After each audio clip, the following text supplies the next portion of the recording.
had one of the two C of O home runs in the first game. That was his only hit of the game. He reached on an error and then struck out twice. So 1 for 4, his number in the first game.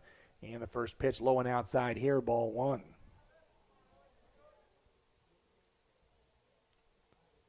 Elliott Castorena is in for his second inning of work after just allowing the one base runner on a hit pitch in the first. 1-0 pitch going the other way and hitting a foul was Kaufman to even the count 1-1. 1 ball, 1 strike.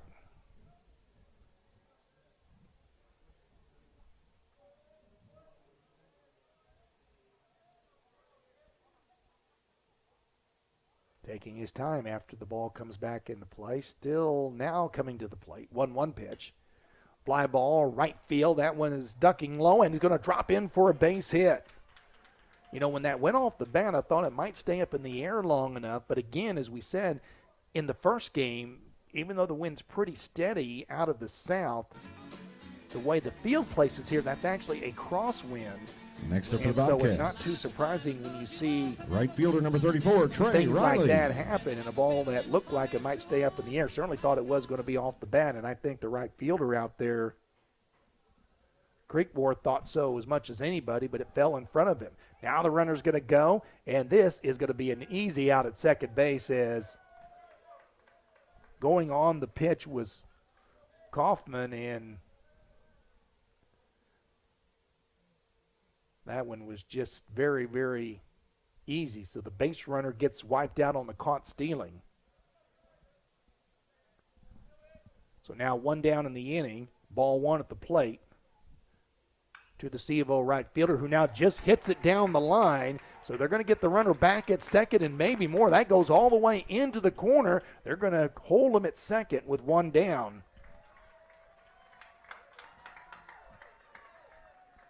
So the runner does end up at second, but it's Trey Riley who does it with the bat on a Next double up for the down the Bobcats, line. first baseman number 5, Chandler Tidwell. So now, even though you're down and out, you still have the situation you hope for. Tying run at second. You've got 1 out. Chandler Tidwell to the plate. Riley, by the way, did not play in the first game. Tidwell did, and didn't get a hit, but was on base twice on a hit by pitch and also a walk. First pitch here is low ball 1. Tidwell in the 7th spot. Isaiah Smith on deck. 1-0 Central Christian. Bobcats, though, with the tying run in scoring position. Stretch. Couple looks at second. Now the pitch. That one stays outside. Looked like he was trying to come in with an off speed, and it just never made the curve back towards the plate. 2-0.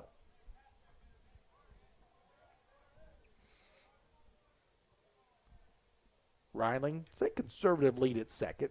Both second and short shading. Shortstop staying to cover now. The pitch.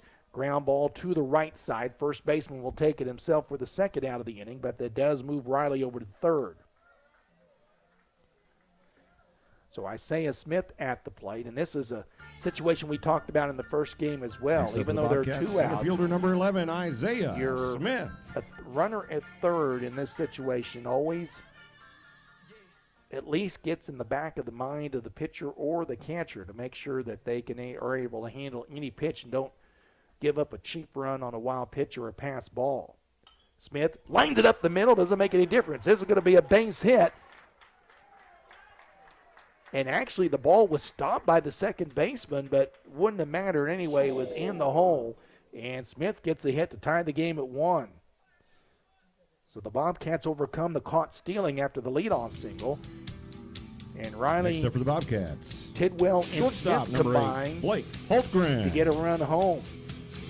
The double by Riley, the ground out that moved him to third by Tidwell, and then Smith lines it up the middle for an RBI single, and we're tied at 1. Here's Blake Holtgren to the plate. And he looks the first pitch over but low, ball 1. Game tied at 1. As the Bobcats able to get the run across after 2 outs. 2 out hitting, always a key to success. Here's another line drive. Shortstop actually backs up on it. And it gets by him for a base hit. So Smith stops at second. That ball was very well hit, but it was kind of strange. The second baseman, Next up for the Bobcats, who's Taylor catcher Brown number for 4, this ball Chuck game, Hill. kind of backed up on it. I think or shortstop, I should say. Because it was hit well enough, he didn't think he could get it going down and just misjudged where it was going to go. So 2 down, back to the top of the order in the first pitch upstairs. Ball 1 to Chuck Hill. Mentioned he was hitting .348 coming into the series and did get a hit in the first game. So another hit here could give the Bobcats the lead. Next one is down low. Runner's going to try to take third, and he will. Kind of taking a chance there was Smith. Holmgren didn't move from first base. He got a better look at it. But as it turned out, the catcher tried to pick the ball up quickly, rushed the throw, and never got one off. So now that puts C of O up in a first and third situation with 2 outs. They successfully pulled one of these off in game 1. See if they try it here again. Smith at third, Holmgren at first. 2-0 the count at the plate. Pitch over but low, 3-0.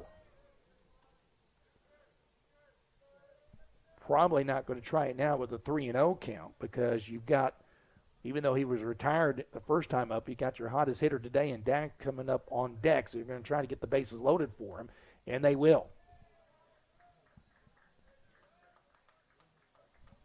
Ball 4, and here is Ryan Daggs. He was struck out in the first, but was 4 for 4 in that opening game.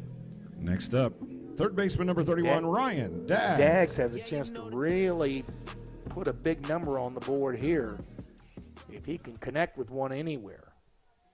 2 down. Again, this pitcher did strike him out, though, in the first inning. First pitch gets him again on a fastball, strike 1, and Daggs was digging, is what I was trying to say there. He was digging for a ball to get launched all the way to Lake Taneycomo and missed connections. 0-1 the count. Next pitch.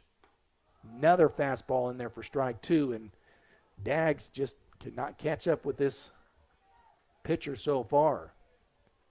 Bases loaded, 2 outs here. Bobcats have tied the game. They're going to set up outside to waste a pitch.